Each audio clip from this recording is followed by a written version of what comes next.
Okay, I'm Shobik, as Yonglong mentioned, I'm a postdoc at Rice in Professor Chimios's group. I'll be the chair for the first session. So this session will have three lectures. The first two would be more theory oriented, and these will introduce these fields of topology, probably band topology mostly, I guess. And the second would be introducing strong correlation phenomena. And in the third lecture, which is more experimentally oriented, these two fields will be brought together, or experimental results will be presented where these two fields come together to create all kinds of new physics. So without further delay, let us welcome the first lecturer, Professor Schindler from Imperial College, London. Thank you. Okay, thank you for inviting me, and thank you everyone for showing up so early. So I wanted to do a Blackboard talk, but then I realized there's no Blackboard. So instead, I'm going to write on the tablet, and then it's going to be projected here. And the reason I wanted to do that is that usually I find that it's very hard to follow the math if you have slides, and I kind of wanted to bring down the pace. And I don't have an agenda in terms of what we need to get to today or tomorrow. So it's more about you understanding everything. So please just interrupt me. When you don't understand anything, just interrupt me, ask questions, and I'm gonna also break for questions at some point in the talk. So if anything is unclear, and also if you can't read my handwriting, please let me know, because that is known to happen. So, okay. So the talk today is about Introduction to Topological Band Theory. And this is a huge field, and it's kind of hard to do something sensible within the space of 2 hours. So I thought I'll just give you an overview of some of the simplest concepts, and we'll try to understand those completely rather than doing a lot of material that we go over just in little depth. And the first topic today is the classification of Bloch Hamiltonians. So what do I even mean by that? So you may be aware, if you have some kinetic energy of a particle that's non-relativistic, we usually have this dispersion relation p squared divided by 2m, right? So p is the momentum of the particle, and m is the mass of the particle. And that comes just from, like, kinetic energy being 1/2 mv squared, and then we use p is mv, then we get p squared is over 2m. And so that's a non-relativistic particle in vacuum, right? But the point is that, well, in vacuum, you have perfect translational invariance, and that gives us infinitely many momenta. P ranges over a continuous range of momenta, and it goes off to infinity. In a condensed matter system, we have a crystal, and that crystal usually only has discrete translational invariance. For instance, like if this is the continuum, in a crystal, this becomes a lattice. So let's say we have some discrete set of sites, for example, in 1D, that would be some atomic sites. And that breaks the translational invariance a little bit. It breaks it down to a discrete subgroup. We only have translations by a lattice constant. So in everything I'm gonna do today, I'm just gonna set this lattice constant A to 1 for simplicity. But that means that we'll have less momenta, right? Remember that momentum is a conserved quantity that comes about due to translational invariance. So now we only have these discrete translations. So we have less momenta, and we have something called the Brillouin zone. So usually in condensed matter, we call it K instead of P. That's just some historical accident. And in some sensible units, in 1D, for example, this momentum K would be between 0 and 2 pi. And that's called the Brillouin zone.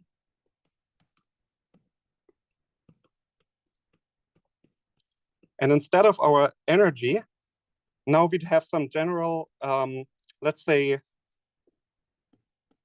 m by m matrix, h of k. And that's called the Bloch Hamiltonian.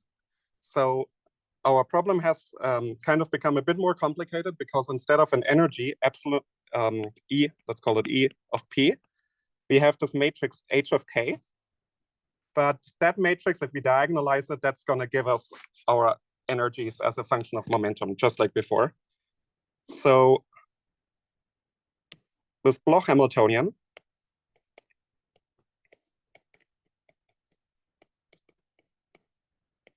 h of k, it's going to give us, we diagonalize this. And in general, it will have some eigenvalues, and there's going to be m of them. And these I'll call E, why not alpha, some label of k, where alpha goes from 1 to m. And now you might ask, what is this number m that I've introduced? That comes from the fact that on each of these atomic sites here, for example, there's m degrees of freedom. And this could be spin, or it could be some orbital p versus s orbitals of the atom, for example. Or it could be a sublattice degree of freedom if you don't have a perfect Bravais lattice. But that's the most general setup for a tight binding model. It gives you a Bloch Hamiltonian. And now all of band topology is about this object h of k. So we want to topologically characterize h of k. And just to give you an idea of what these kind of band structures look like, and this is going to be hard because I'll have to draw a band structure, and I'm gonna not give you a realistic band structure because that's so hard. So I'm just gonna try something like that, for example. You have some bands that disperse. Remember that up here in E is p squared over 2m. That's a parabola. In condensed matter systems, because k is periodic, we don't quite have a parabola, for instance, but we have bands that could look like that. And since k is periodic, if I have minus pi down here, pi up here, then those should be really the same momenta, right? Those should be the same points, and same up here, because they are separated by a distance of 2 pi. And we know that momentum lives in this Brillouin zone. Everything that is separated by 2 pi is really the same momentum. Okay, so just a bit of nomenclature. This is usually called the conductance band. And then this one down here is called the valence band. And I've introduced some notion of Fermi energy, and like just, I can always shift my energy so that this Fermi energy lies at 0. So that's my 0 energy is right in between these two bands. And then the difference between the two is the gap, right? And that's an insulator. An insulator is characterized by this band gap. And usually in band topology, we classify insulators. We think about insulating band structures that have a gap. You could also look at something called topological semimetals, but these semimetals are really insulators at almost all momenta. There's only certain momenta where the gap closes, and the topology is still characterized by the momenta at which there's an insulator. So in the end, this is the most general setup that you can consider. And we want to characterize these bands. Okay, so before I go to the topological stuff, I should quickly wait and see if there's any questions about that.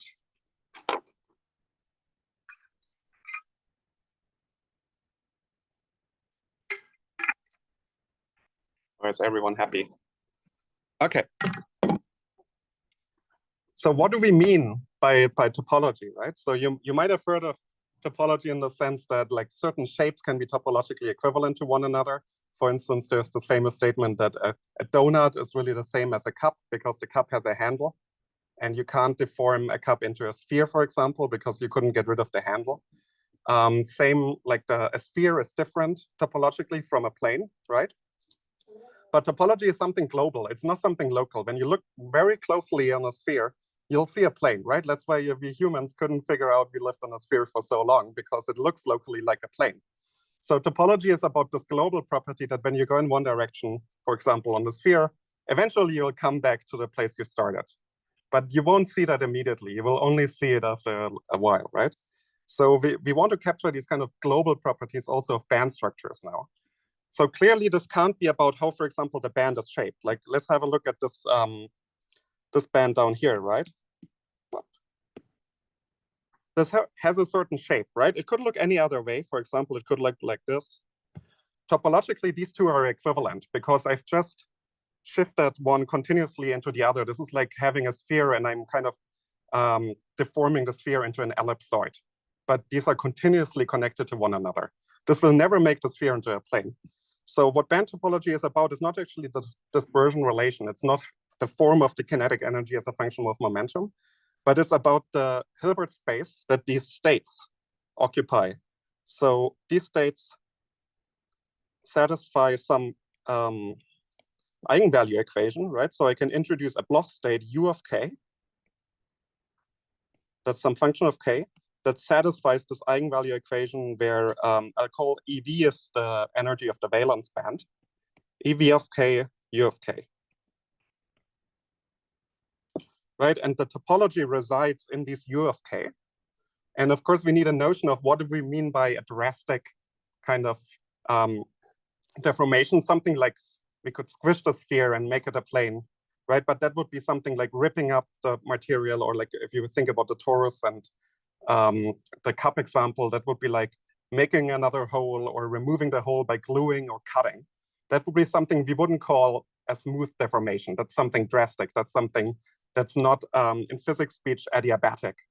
And in our example, that means any deformation that closes the gap. So smooth deformations, we actually want to have, we want to preserve three properties. One of them is the gap. So keeps the gap open. And that's also known as adiabaticity.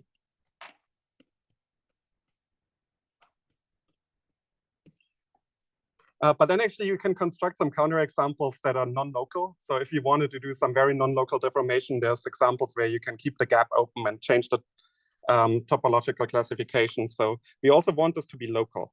And that makes sense because as soon as you have something that's non-local, your whole notion of dimensionality goes out of the window, right? So you can't speak about the difference between a 1D, 2D, 3D system as soon as you have a non-local perturbation.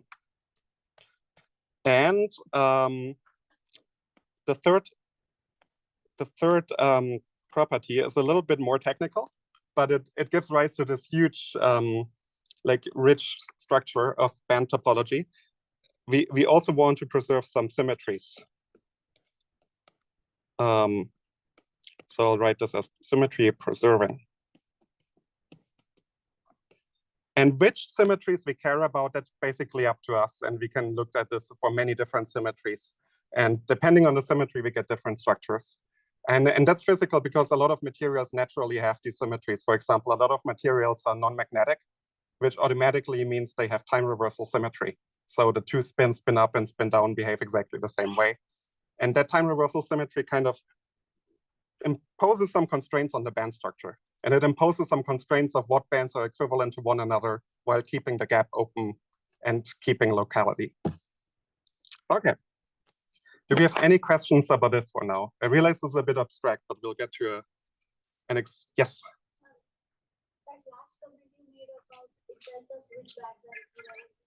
Yeah. Right. So what I mean is, for example, what I've shown before is like instead of this red band down here, we could have had another band that looks like this, or we could have had a band that looks like this, and these are all equivalent to one another because they are all like obtainable from one another as long as we don't close the gap, and as long as we, in that case, I don't have a symmetry, so the symmetry group is kind of trivial. That's fine. Yeah. So so topology in band theory, it kind of classifies these equivalent bands up to smooth deformations. So it's not about dispersion relations. It's not about what exactly the shape of the kinetic energy is as a function of momentum, but it's all about some global structures, which are much harder to capture in this picture, which is why band topology actually was unnoticed for a long time. So like band theory itself came up in the 20s in the last century, but then band topology only came up in the 80s. So it took a long while to figure this out. But I'll show you an explicit example right now. This is pretty abstract. Any other questions for now? Okay. So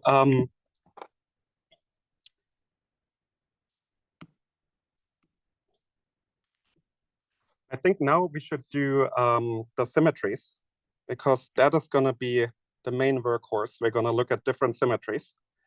And so just to give you some examples, there's basically, in quantum mechanics, there's two different kinds of symmetries. There's a unitary symmetry and an anti-unitary symmetry. So for unitary symmetry, that's the simpler kind. You have some matrix U, and you have your Bloch Hamiltonian H of k, and this matrix U commutes with the Hamiltonian, and I'll write this like this. And we know that U minus 1 is equal to U dagger, right? So it's unitary. So that kind of symmetry is easy to treat because we know that, well, they commute, U and H of k. So we can always go to a basis where if U is diagonal, right? So I have some eigenvalues, U1, and then UM, then H of k is diagonal on the same basis because these two matrices commute, right? So H of k is H1 of k all the way down to Hm of k. And then everything else is just a 0 in that matrix. So we might as well study the individual H alpha of k.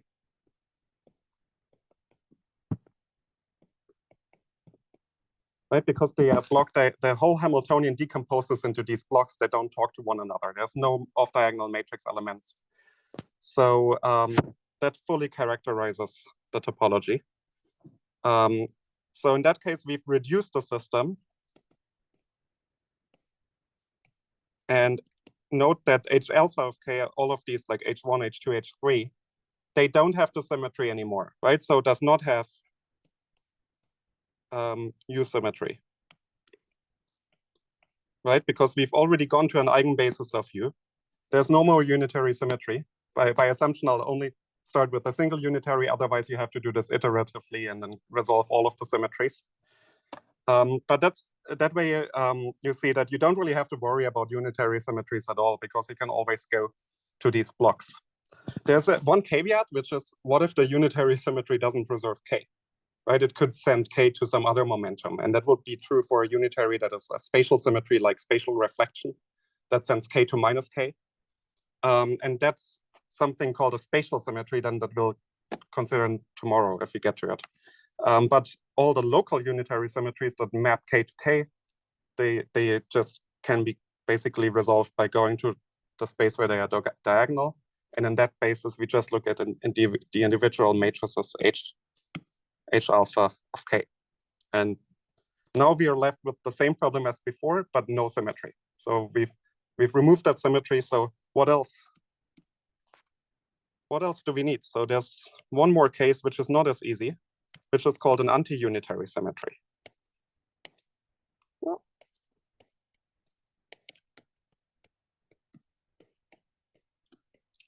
So an anti-unitary symmetry is, for example, time reversal symmetry. I'll write this as TRS. And the property of anti-unitary symmetry is that T, and if you have an I complex, this kind of imaginary unit I, then T I T minus 1 is equal to minus I. So it flips the sign of all imaginary numbers, but it doesn't flip the sign of all reals. So why is time reversal anti-unitary? Consider, for example, this kind of time, this is the time evolution, right, of a quantum state. It's e to the minus IT and then energy of the state. We want that thing to reverse time. And so you see that you need this anti-unitary property in order for t going to minus t, right? So that implements t going to minus t. So that's why we want time reversal symmetry to be anti-unitary. We wanted to reverse this time evolution of a generic eigenstate, which is e to the minus ITE. There's one more anti-unitary symmetry that usually shows up in condensed matter, which is particle hole symmetry. And I'll write this as PHS. And that has the same property, right? It's also anti-unitary. And then you have something that is called chiral symmetry. And that's just the product of the two. So usually we write this as C is TP, for example. And note that T and P are both anti-unitary. So C actually is unitary in the sense that CI, C minus 1, is equal to I, right? Because we flip the sign of I twice. So you might say, well, why do I need to worry about C? The reason is that the way that these symmetries act on the Hamiltonian may be non-trivial. For example, usually we define time reversal symmetry like this: THK, T minus 1. Well, it should flip time. If you go back in time, then your momentum reverses direction, right? Like something that's been moving one way is now moving the opposite way. So it should really map K to minus K. If you look at particle hole symmetry, and that's something that's a bit technical, that I think it will take too long to explain right now. But when you look at a superconductor, then superconductors in mean field theory have this particle hole symmetry, which basically says that the hole excitations and the electron excitations have a spectrum that's related to one another, and you can form these particle hole or electron hole superpositions. And in the superconductor, that kind of comes about in an artificial way. So you shouldn't take it as a fundamental symmetry of nature. It's just something that comes out of the mean field description. When maybe for the experts in the audience, if you solve superconductors in mean field theory, you have a BDG Hamiltonian, and that kind of doubles your Hilbert space artificially and introduces this negative energy branch that has exactly the same spectrum as the positive energy. And so that means that sets kind of gives you a symmetry where there's a minus sign here. So it maps h of k to minus h of minus k, which means that for every positive energy at momentum k, you have a negative energy at momentum minus k. And that is purely technical. That comes from mean field theory, something called the BDG Hamiltonian, Bogoliubov-Dijen Hamiltonian. Fundamentally, you might ask, why does this show up at all? And like fundamentally, you'll find that the only symmetry that a superconductor really preserves is something called fermion parity symmetry. But fermion parity is a little bit too advanced because in this course, we're just doing non-interacting systems and we want to look at the Bloch Hamiltonian. And fermion parity, something shows up at the second quantized Hamiltonian, not the first quantized Bloch Hamiltonian. So let's just drop this for now and acknowledge that in general condensed matter systems, when you look at these Bloch Hamiltonians, then you could have either time reversal or particle hole symmetry. There's no fundamental reason why there's not more anti-unitary symmetries, but these are just the ones that show up in nature. So those are the ones we focus on. Okay, so what that means is that C, which is the product, well, it flips the sign of H, right? Because P flips, but T doesn't flip. But then T and P both flip the sign of K, so it doesn't flip the sign of K. And that's our chiral symmetry. And so now you see why I couldn't have kind of gotten rid of this at the beginning and just said it's a unitary symmetry, because it is unitary. So C dagger C is 1, and C to minus 1 is I. But it anticommutes with the Hamiltonian. So it's not a unitary symmetry of the kind we had discussed earlier. Right here, I had a commutation. And this anti-commutation really comes about due to the somewhat artificial mean field construction and superconductivity, but it's something that shows up all over the place if you're gonna do DCS mean field theory for superconductors.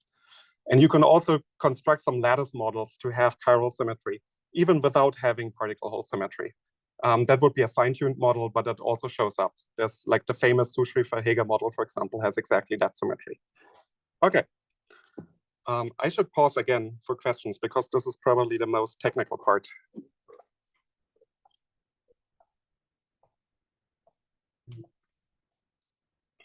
Yes.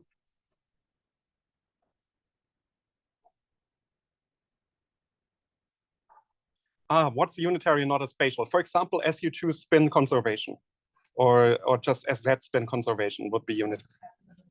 Yeah, exactly. Just something that's acting locally, or some O3 symmetry if you have certain orbitals. Yeah. Yes.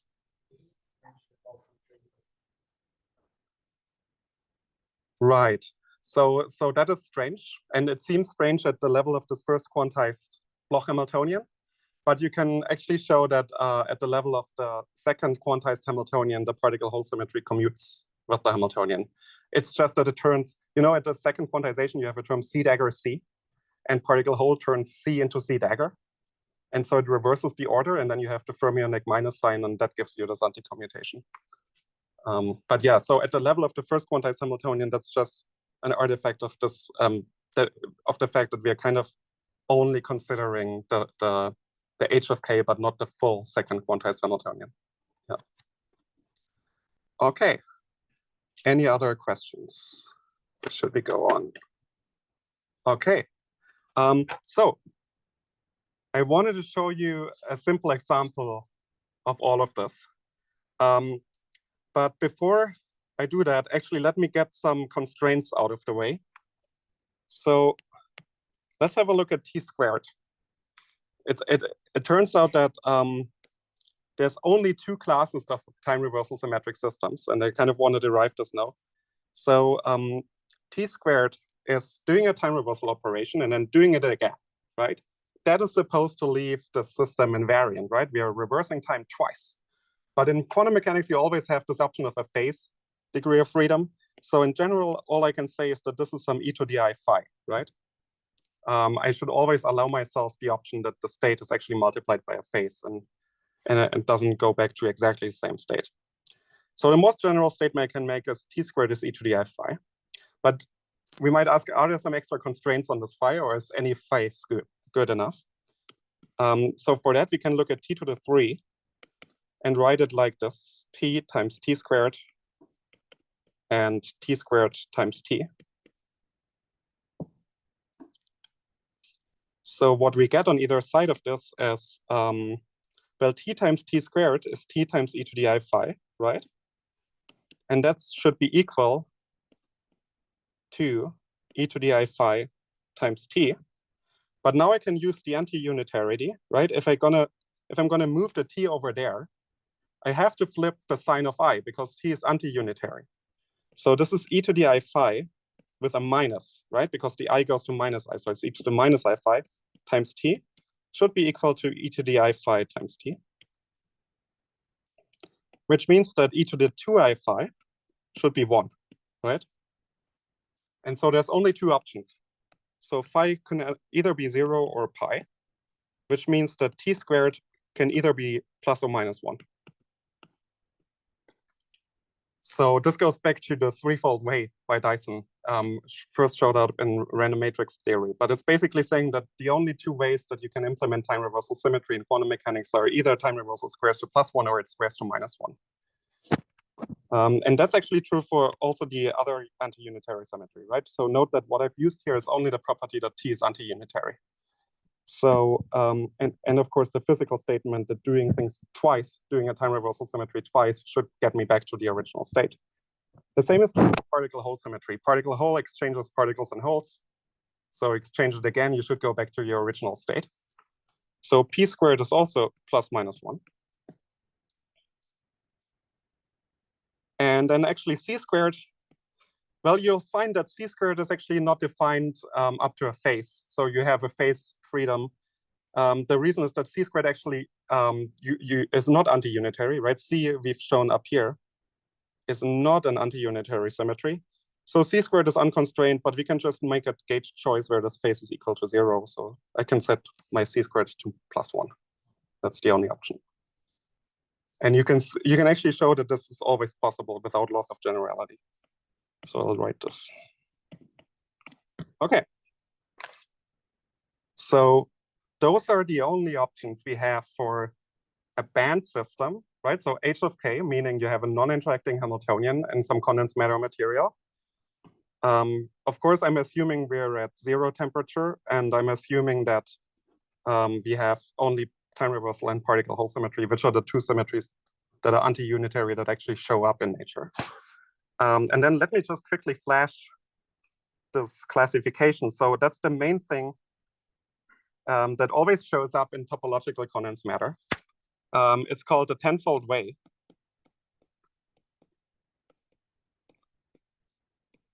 And what you see is the different symmetries. So t squared, p squared, and c squared. So this is the symmetries. And then here you have the dimensions of space. And then these different labels are just some names, and they are called Altland-Zirnbauer.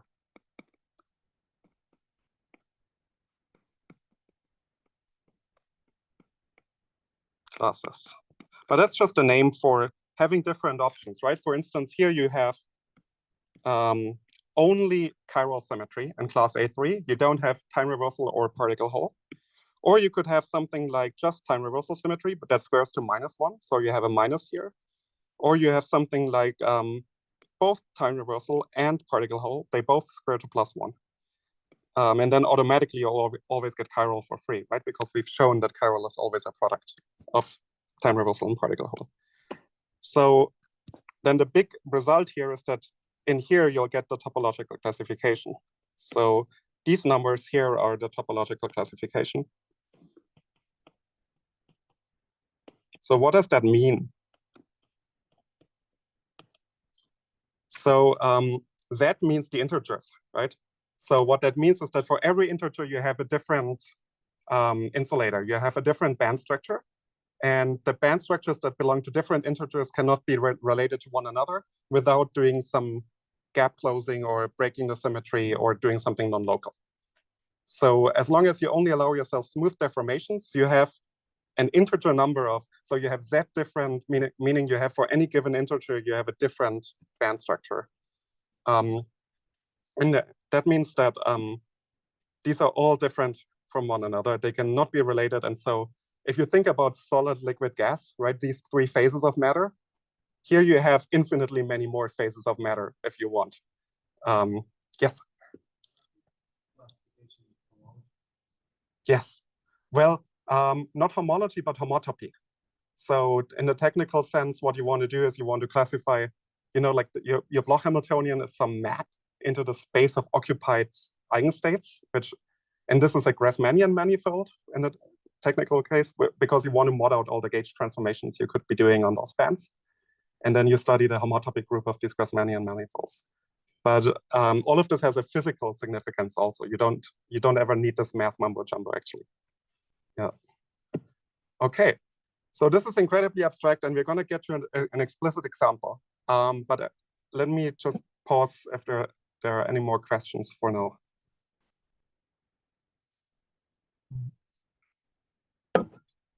So we want to understand this table.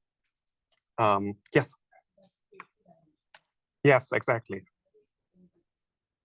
Oh, right. Just mathematically, it turns out that the whole table repeats after 8. Like 9 is the same as 1 and so on. Yeah. So that's called Bott periodicity. And I think I don't understand the deep reason. There's some deep topological reason in math for that, but I don't understand it for sure. And all we ever use in condensed matter theory is the first 3. And then we don't look at the remaining ones. But there's actually some examples of, you know, like people in the metamaterials community, they have realized this Z here, which is called the 4-dimensional quantum Hall effect. And you can realize that with something called synthetic dimensions in some metamaterial experiments. Yeah. Okay. Yes.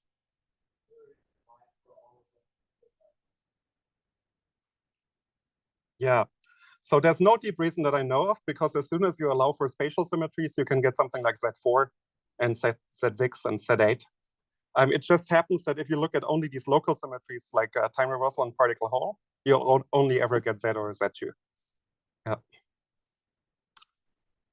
And if you want, you could argue that maybe that's coming from the fact that the symmetries are order 2 symmetries, so they square to the identity. But I wouldn't want to put it out there as a proof. I would have to think about it. Yeah. Yes.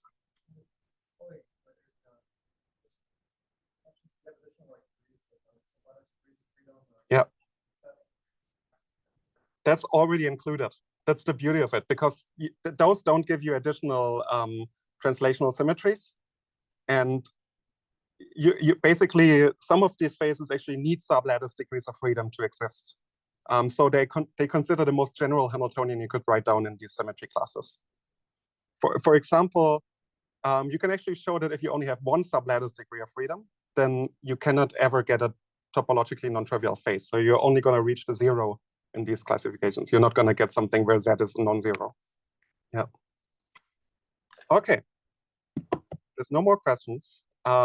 Let's look at some specific example, because all of this is pretty mathy, and I just want to show you what are we going to look at? I want to show you the Z2, and I want to show you the Z. We're going to derive these two in one spatial dimension for simplicity. Okay, so let's go back here. So for that, we're going to use something called the bulk boundary correspondence.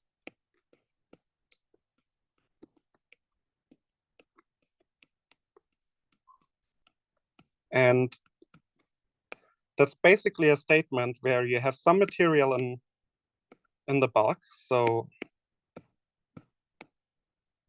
for example, in 2D, you have some slab of 2D material, and then you have a boundary. Let me draw that like this. And then out here, for example, you could have vacuum, or you could have some other material with a different topological phase. But the point is that the bulk we assume to be gapped, right? So that it has some non-trivial topological classification. And the boundary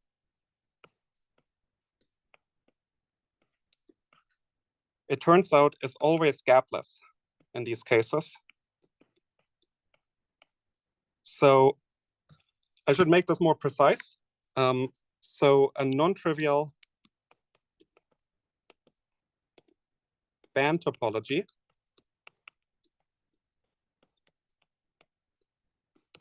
in the bulk, meaning we have one band, right? Before I showed you these bands, we have some band that I cannot deform to a trivial limit. And a trivial limit is just defined as the case where there's no hopping, there's isolated atoms and they don't talk to one another. So it's this limit of isolated, it's called an atomic limit, isolated degrees of freedom. There's absolutely no hopping, so no dispersion and nothing going on. Everything is just localized on each specific atom. So by non-trivial, we mean there's some set of bands that we cannot ever deform to that limit without closing the gap or breaking a symmetry or doing something non-local. That is in one-to-one correspondence with a gapless protected edge state. So to visualize that, in the bulk, you would have some gapped band structure. And for example, like this. And this is your energy versus momentum.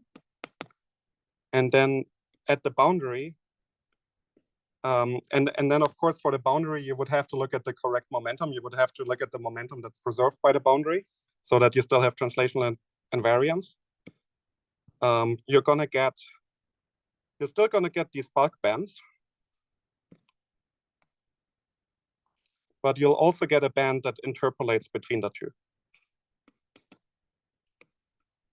Let me use another color for this one, maybe green. So that there's never a gap that's open. Like there's a state at every moment, every energy. And that you can kind of prove. And I want to do the simplest case today, which is one dimension. Of course, if you're in one dimension, you have a one-dimensional system. In the bulk, you usually treat this by having an infinite system, or you have some periodic boundary conditions, for example. And so we could call that PBC. And then in OBC, you have a fixed system, right, of a given length L. And typically, we still let L go to infinity, but we do have boundaries. There's no periodicity in the system. So we have these fixed boundaries here and here where we terminate. And that means that, well, over here, we have a good momentum, E versus K. So again, we have these bands, for example. But over here, we don't have any translational symmetry left, right? Because these boundaries, they kind of ruin all the translational symmetry we have. So so there's no translation symmetry left here. So that means we cannot use a band structure anymore. We cannot label energies by momentum. So all of this projects over here. We get a set of bulk bands. This one goes over here. We basically just lose momentum. So everything is just projected onto the same line. And now you might ask what's gapless. And that's a bit hard in 1D because the boundary is a zero-dimensional system, right? So this one here, the boundary is 0D, meaning that we can't really have a dispersion relation like up here where something crosses the gap as a function of momentum. We don't have momentum at the boundary. So in 0 dimensions, that just means we have a 0 energy state. So that's special about 1D. A gapless boundary state is a 0 energy state. In higher dimensions, we don't need that anymore, and we just need the requirement that the gapless states kind of cross the entire gap up here. So in 1D, we have this restriction that we want the state to be at 0 energy. You might ask, why 0? It doesn't matter. We can always shift our energy by some constant to make it be at 0. The important bit is that it's pinned, and we can't move it out of the gap. That's important. If you have some random system and you don't have any additional symmetries, then in general, if you have a state at 0 energy or any other energy, you just put a potential there. Local potential is going to shift the energy of the state. So that's not topological, that's not protected. We want it to be a protected state, meaning we want this to be robust. We want it to be unalterable and in some sense quantized, which I'll get to. Okay, but I should stop. Yes. Yeah. So because we don't have any translational symmetry as soon as you have boundaries in 1D. Because if you translate over the boundary, suddenly you're ending up in the vacuum. That's a different system. Yeah. Yes. No, it could be doubly, depends on the specific symmetry class. Yeah. Actually, that's exactly what we'll get to. Yeah. Okay. Any other questions? So let's have a look now at the different symmetries, because now we see that, so we have a 1D topological edge state. And so for this derivation, I kind of wanted to focus on the edge, because you could do the same kind of classification in the bulk. So you could look at what are the different 1D bands that are not deformable in a smooth way to atomic limits. But that's actually a bit harder.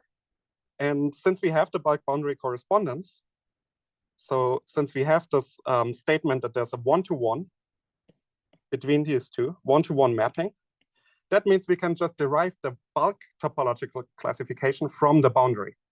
We can look at a boundary only. That's much simpler because the boundary here is a 0-dimensional system, right? So that's super easy. We can just look at the different spectra in 0 dimensions. You don't even have to worry about momentum because there's no momentum in 0 dimensions. So by the way, just to give you an idea of why that correspondence holds, the usual folklore kind of explanation of this is that if I have something that's non-trivial going on in the bulk, meaning it's some band that cannot be deformed without a gap closing to the trivial case, and I have a vacuum next door. So this vacuum is trivial, right? So something must have closed the gap on the way between my non-trivial system and the vacuum. And that's exactly the gapless edge state. So that's where the gap closing has to occur between my non-trivial system, which is topological, and the vacuum that is trivial. That's why we always have this correspondence. This is a bit, I would say that this explanation is a bit hand wavy. So all of this can be made rigorous using, for instance, boundary Green's functions, or the argument I'm going to show later. But for now, this is kind of like the intuitive reason for why it happens. Okay. So let's look at 0D then. So we want to look. So I should really call this yes. Oh, you're running out of battery. Thanks. Okay, so we have a 0D topological edge state that comes from a 1D topological bulk. So 0D, we don't have momentum, we just have energy, and we saw that we have a notion of zero energy where we would want our edge state to lie at. If we're in class A, which is no symmetry, that's just a fancy way of saying there's no symmetry whatsoever, then I can always just shift this energy. So E0 is not protected, right? There's nothing special about zero energy. Because I'm always allowed to shift my energy zero wherever I want. So that means that the classification is trivial. Okay, so that was easy. No symmetries don't give us any constraint on the energy spectrum. If you want to go back to the tenfold way, you see class A and 1D is the empty set in terms of classification, so it's trivial. That's what we just derived. Okay, so let's go to something more interesting. You see the Z2 here, that's in class D. So we would like at least a particle hole symmetry, right? So let's see what happens in that case. So class D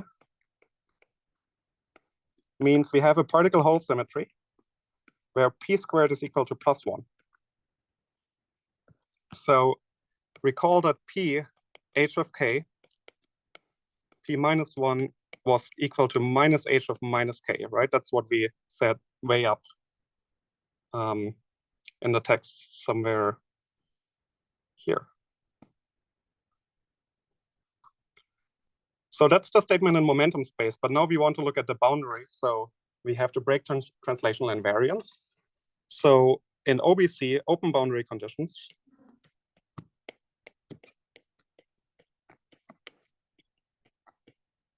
called OBC,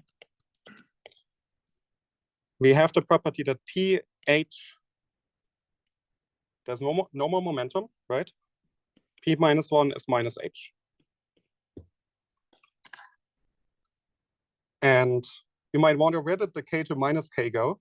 That's just because P is anti-unitary. It takes e to the ikx to e to the minus ikx. So in real space, that just means P anti-commutes with the Hamiltonian. So what that means is, suppose your Hamiltonian has some energy eigenstate H psi is E psi, right? So now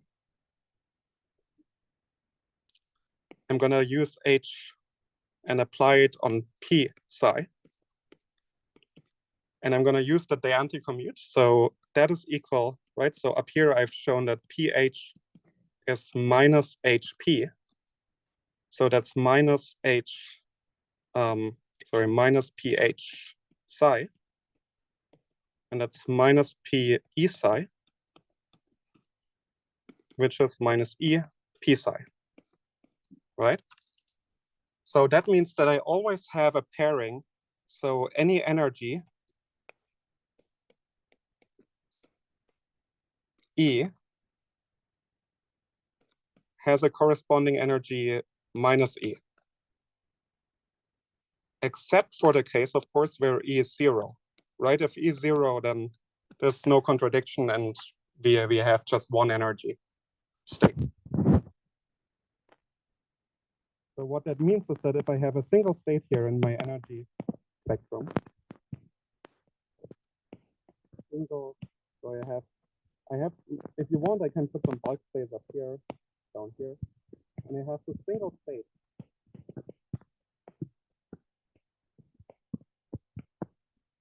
At E equals 0, that is topologically protected. right? And the point is that if I want to move this away from 0, I have this doubling. So let's say I wanted to move it up here, but then I would also have a minus E up down here, plus E minus E. But I only have a single state, so I can't split it up, right? A single state in Hilbert space remains a single state. So that state is pinned to 0. It cannot be moved away from 0, so it's a topological invariant. No matter what I do to my bulk Hamiltonian, I can put some, I can even put disorder in the bulk. I can put some perturbations, anything that preserves the particle hole symmetry.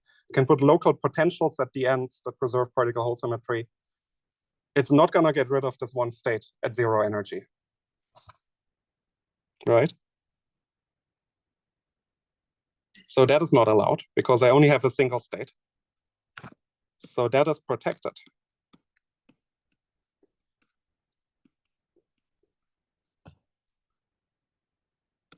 But what about the case where you have two states? So again, I have some bulk bands. And now at 0 energy, I have two states. So now it's perfectly fine to move one of them at energy plus, let's call this plus delta, for example. And then I'll move the other down to minus delta. That is perfectly allowed. I'm not breaking particle hole symmetry with that. So I'll end up with a system where if I do this long enough, right, then I have moved the states completely out of the gap. So they are somewhere inside these bulk states. I can't even see them anymore. They're somewhere in here, somewhere in here. But I can't really distinguish them from the bulk states. As soon as they have the same energies as the bulk states, they can hybridize and become delocalized. So they're not even edge states anymore. So this notion of being 0-dimensional is only really true inside the gap, right? Because inside the gap, I cannot hybridize the states. I cannot make superpositions of these gapped edge states with the bulk states. So two states are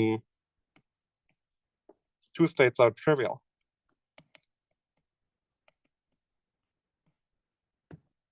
So what that means is we've derived there's a Z2 classification.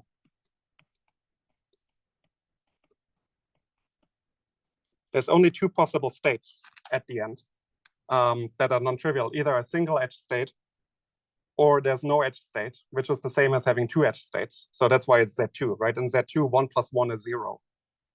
So the case where there's no edge state is the trivial case. That's like a normal, boring, one-dimensional material.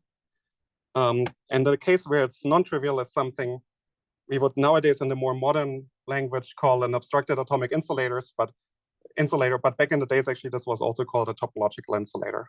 So this is the rigorous statement is that this state is topologically distinct from the trivial state. Yes.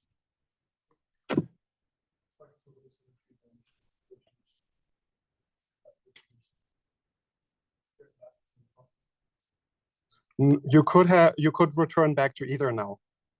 As soon as you introduce the perturbation, everything goes. That breaks the symmetry because after you get rid of it, you could go back to the trivial case or the non-trivial case. That is depending on the perturbation you put. Yeah. Of course, if you take back exactly that perturbation in exactly that way, then you're gonna go back to exactly the same state as before, right? But yeah, in general, you can get anything. Yes.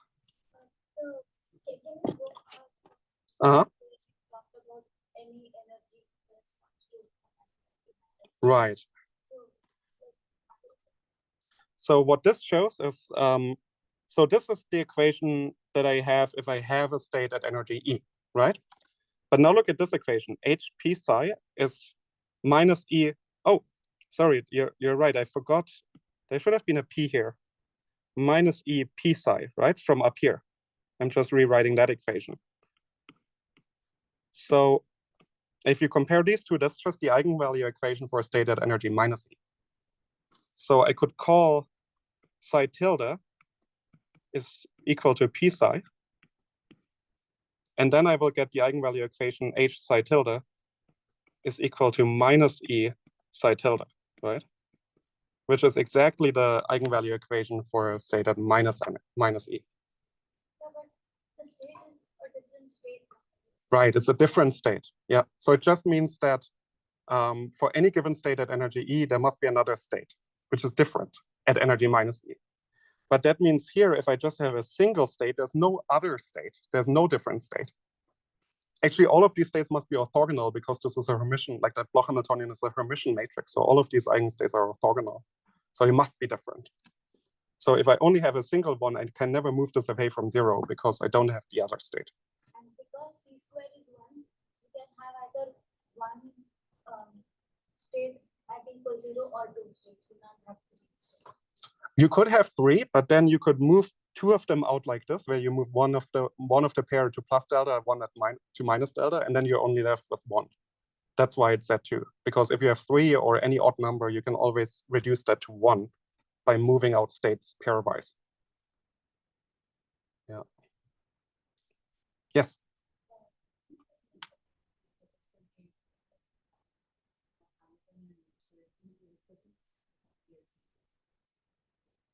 Right, so that constant will also break particle hole symmetry.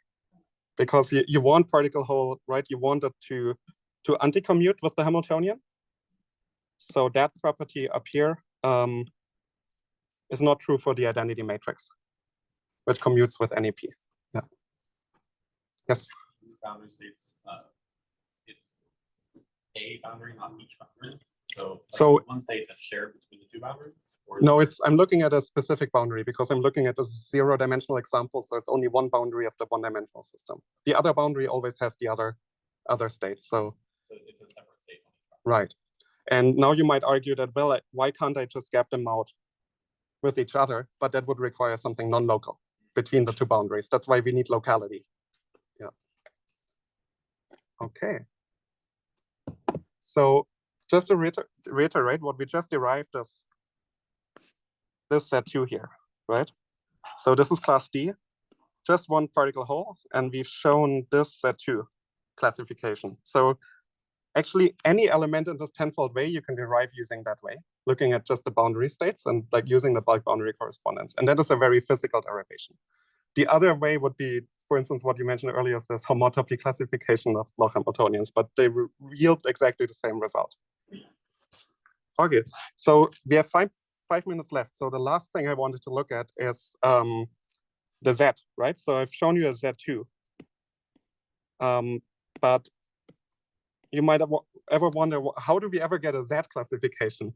Which means we can't move things out pairwise. So actually, let's have a look first at the symmetry. So this Z here, right? That is class A3. So we have only chiral symmetry. We don't have particle hole or time reversal symmetry. So we want to build a system with just chiral. So now we look at 1D as A3, which has chiral symmetry. So remember that chiral symmetry had this condition, C h of k, C minus 1 is minus h of k.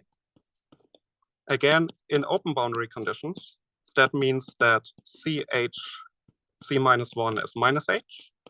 The k is not flipped that time because C is not anti-unitary, so it doesn't flip e to the ikx. It leaves the k invariant.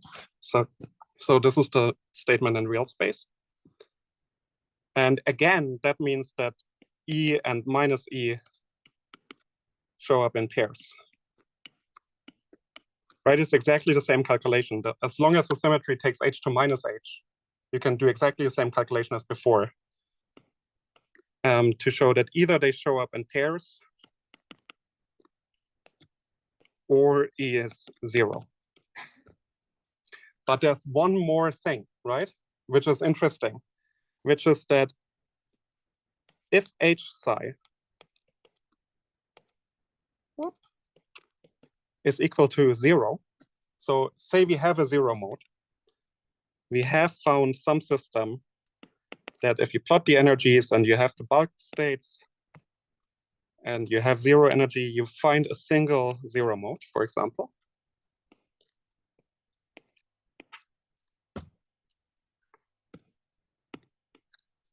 Then we also know that HC psi is equal to minus CH psi, right? Which is 0, right? Which means that C psi must be equal to psi up to a phase. So let me write that phase e to the I alpha, something like that.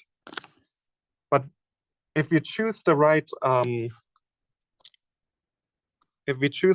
gauge, so actually if you only have a single state, that phase you can show is always 1 or plus minus 1. And why is that? Because C squared is 1, right? So the eigenvalue of C, this is an eigenvalue equation. C psi is something proportional to psi. If C squared is 1, then that eigenvalue better square to 1.